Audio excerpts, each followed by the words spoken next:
Hey everybody, welcome back. Devin, original Grognard, Grognard's Corner, yada yada yada. We are taking a look at something a little bit different today. I know normally I do a plethora of hex encounter war games, but every once in a while I like to go off the rails. If it's gaming related, I've played it, I've done it, I'll do it. I'm not strictly locked into hex encounter historicals, and what we're doing today is we're taking a look at some games from Dark City Games, and I will go ahead and put the link down in the comment section. Dark City Games does a series of choose your own adventure / fighting fantasy game book style games. Very, very reminiscent. If you want more of an actual war game connection, the old MetaGame Concepts, their Fantasy Advanced or Melee, Advanced Melee, Wizardry, Advanced Wizardry series, which was their fantasy role play solitaire system. You can play these games up to 4 people. They had multiple rules for it. This definitely, Dark City Games definitely harkens back to that era of style games, where you have a book, and this is the Thing in the Lake, and they actually have quite a wide selection. They've got about 20 fantasy titles, about 10 sci-fi titles, and 1 Western title. I'm a little bit disappointed in that. I like Westerns. I want to see more Westerns. But it is, it's your basic choose your own adventure style game with fighting fantasy elements in it. So I am going to be playing one of these through, and I'll get to that in a little bit, but I wanted to go over a little bit kind of what I've noticed so far from just going over things, and kind of giving everybody an idea what's in these little books. And these I'm gonna go ahead and see if I can raise the camera a little bit so we can get a slightly better view of stuff. Yes, I know I need a better camera system, and I apologize for the glare down here. It's like midnight, and my lights reflect off everything, especially with my vinyl mat. Yeah, there we go, a little bit better. These are all self-contained, soloable or playable up to 4-player games. Map, book, counters, all included. The only thing you have to provide is up to 4d6. And each one of them is self-contained adventure. Some of them require beginning characters. Some of them you can have characters that you've already played brought in. And then, they have, maybe 24 counters with them. You can kind of see I've already cut up the counters. And we'll be taking a look at them in a little bit. And just breaking them up by color and by lettering. I figure there's about 14 different encounters in this adventure right here, and this book is here's a nice little area map, kind of the area that you'll be adventuring in. But there's 212 entries, 37 pages, and maybe 8 to 10 pages, 9 pages, 10 pages of rules. So 27 pages of entries. Each one of their games seems to come with 4 different hero counters, and we'll go ahead and show these. Now, the only thing about these counters is you do kind of have to cut them out, and I'll kind of show you when we look at a couple of the other games. And of course, if you want to, if you've got miniatures, you can play with miniatures or tokens. But here's some of the characters you can start off with. You've got your human warrior, you got your board and sword and dual wielding, and you got your wizard type here, and looks like you got your archer type here. So, the graphics are definitely, I can tell definitely exactly what everything is. I know there are a lot of people that get hung up on graphics a lot of times, but if the counters are if I can recognize what's on the counters, I mean, that's perfectly good for me. Let's take a look at some of these. These are some, looks like this is probably going to be at least one of the counters. A bunch of rats. And as far as I can tell, I haven't actually gone through and played, but it looks like most of the encounters, you know, they run however many people are playing, that's how many monsters you get, or maybe in the case of rats, 2 per each one.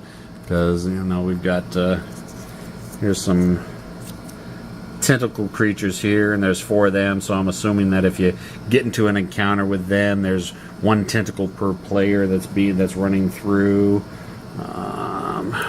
And of course, you know, you got your standard, this is a fantasy game, you got your standard fare.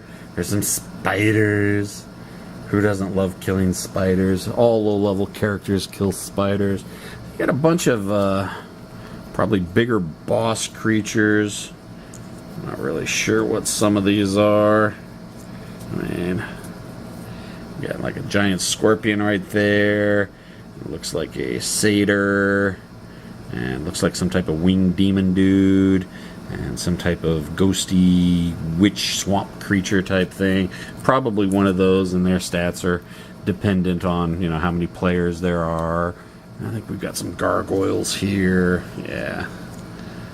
So you got a wide range of different types of creatures, and you know, the creatures are going to be different in each adventure. Like I said, this is just the thing in the lake. So, what I do think is kind of cool, and this really harkens to how MetaGame Concepts would do their Melee, Advanced Melee, Wizardry, Advanced Wizardry, is that you'd have, you know, your basic map, but they'd have different areas, for lack of a better word, so they wouldn't have to print multiple maps. So, you know, if you run into a encounter that's inside a cabin, you know, here's the cabin, and you know, it tells you where you set up and where the monster's set up, and you do the encounter in this little area. Or then maybe there's kind of a keep area, and you do it inside these walls, or you know, you do it here in the clearing. And you know, or you know, you get a water encounter, and you got the water right here. So, like I said, I haven't gone through, so I'm not really certain how it lays out the segments. But just initial looking through it and just intuitively thinking, you know, it's a single map, but sectioned out and broken down, so it can be used for multiple encounters. And you know, it's got enough terrain. I'm sure if you're doing the encounter in the cabin, you ignore the trees, and then of course, you know, it's like, say you were in the cabin, say it says it puts you at A, and then say you're fighting the rats, you know, since there's rats start off in, you know, put the rats in K. So, you know, the rats would start off there, and you'd start off there, and you'd go through and do the encounters and the fights in there. At least, like I said, that's initially what I've been able to deduce and come up with. And I think it's a great way of doing things. I think it's very, very, very innovative. Because it saves on having to print a lot of maps. Good things about these games, these things are only like $12.95 a piece. I bought 3 of them. I got one of the fantasy, and we got the sci-fi, and I got the western. So it was like $12.95 each, and I think with shipping and handling, it was like $42, $43, maybe $45. Shipping was very prompt. I mean, it was like practically, I think it ended up being like 2-day shipping. And I've been actually chatting with the owner, George Dew, for the last few days. And you know, he's a really nice guy. I really appreciate him taking the time to talk with me and fill me in on some stuff. This one, the thing in the lake, I'm going to do by myself. I'm actually not going to record this one. I want to go through it first, just to get the feel for how the system works. And I know there are actually games that I play that I don't record. Not many, but this is going to be one of them. And so, you know, I've kind of got my character.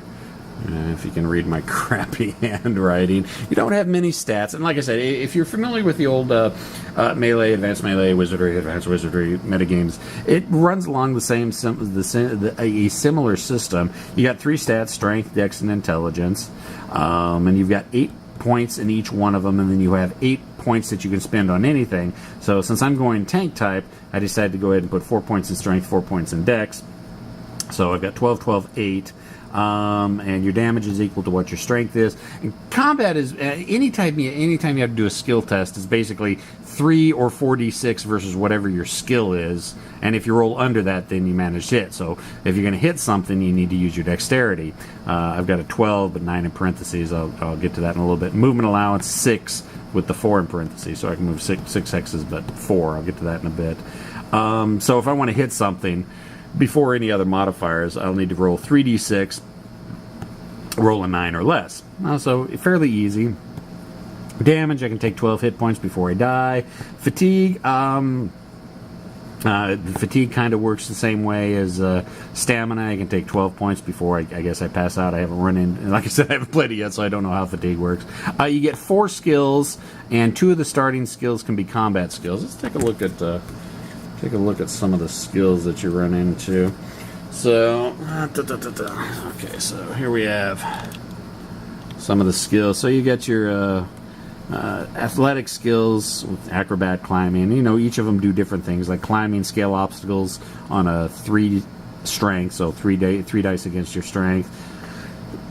Excuse me. And then you got combat, and if you put skills into it, you can either get a +1 to hit or +1 damage before attacking. Multiple levels cannot be split, so I've got 1 level in axe, so every time before I attack something, I can either do a +1 to hit, which I'm probably going to be doing because my dex is only a 9, or +1 damage. And then, you know, you got a bunch of other, you got bow, dagger, polearm, sling, sword, unarmored. And then there's social skills, survival, thief, trade skills, you know, a whole bunch of different skills. You can only have 4 of them. 2 of them can be combat skills. And then, if you want to get really, really funky with it, you can play a mage, and there's a lot of mage spells. Lots and lots of mage spells. Yeah, 2-3 pages of mage spells.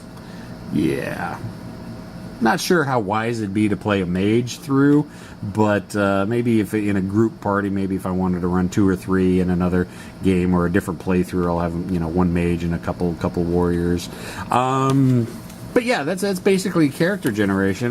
You start off with 1 weapon, so I went with an axe because I took the axe, and this axes do d6 plus 3 damage, and you start off with leather armor and a type of shield. So I went with leather armor, and I went with a large shield, which the leather armor gives me armor 2, the large shield gives me armor 2, which means my damage would be reduced by 4 as far as I can tell. And then there's the reduction, your dexterity reduction. Since I'm wearing leather armor, my dexterity is reduced by 2, and since I'm using a large shield, my dexterity is reduced by 1, so that's why up here, instead of having 12 dexterity, I've got 9 dexterity, and movement is whatever your dexterity is halved. So movement allowance is 6 normally, but since I'm wearing the leather armor and the large shield, it goes down to 4.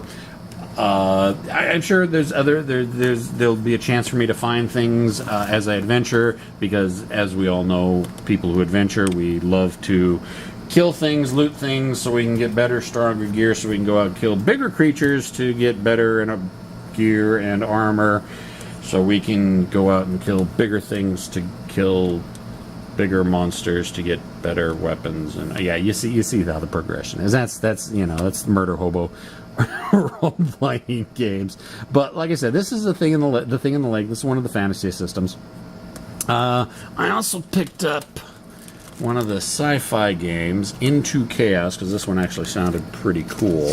And they come in these little Ziploc bags. It's $12. Well, $12.95. So let's go ahead and open this and take it out. So let's take a look at the counter sheet. So here's the counter sheet right here. So what, four across, 1, 2, 3, 4, 5, 6, 7, 8, 9, 10, 11, 44 counters. So it looks like you got your 4 characters that you can play up here. Then you got the different types of encounters that you're going to run into. Like these X creatures. They kind of look like oops, I guess you couldn't see. that up there. They look like the alien xenomorphs. And then S's, those look like some type of survivors. And then you got some bears and some cats, it looks like. And some, I don't know, spider, icky bug things. And looks like some zombies, some tentacles, some wolves, some baby Xenos, and some spaceships, because, you know, in the space game, you know, you might have spaceship encounters. And the sci-fi games do have rules for spaceship combat included. So, you know, this is it's not bad card stock. It's good, thick, heavy card stock. And you got to cut it out yourself. Not that big a deal to me. I mean, it's what I used to do with all the MetaGame Concepts games anyways.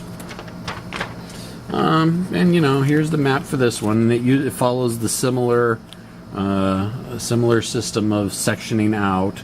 You know, board 1 for the entire board, and then they've got board 2, which is this section right here, and board 3, which is this section right here. So, you know, utilizing a minimal amount of space to get a maximum amount of use out of it, which, like I said, it's perfectly fine by me. I have no problem with that.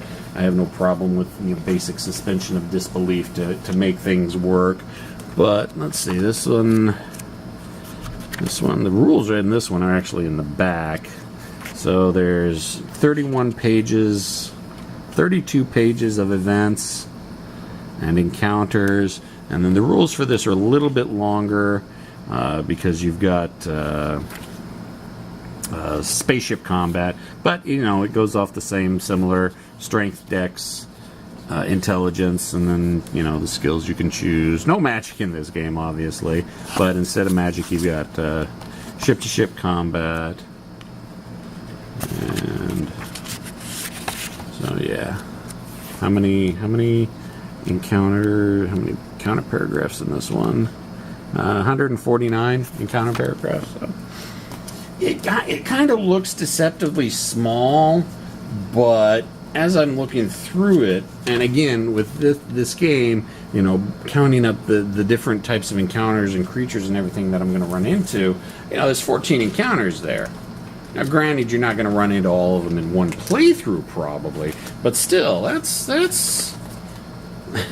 good chunk of game right there. There's plenty of gameplay in that.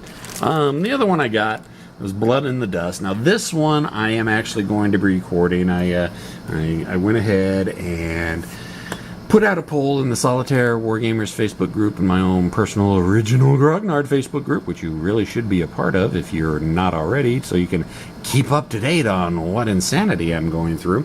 I put out the vote to see what people wanted to see me play, and I honestly thought it was going to be the sci-fi one, but overwhelmingly, I don't think anybody, I think maybe one or two people wanted to do something other. Everybody wanted to do the Western, so we're going to be doing the Western. Let's take a look at the counters here.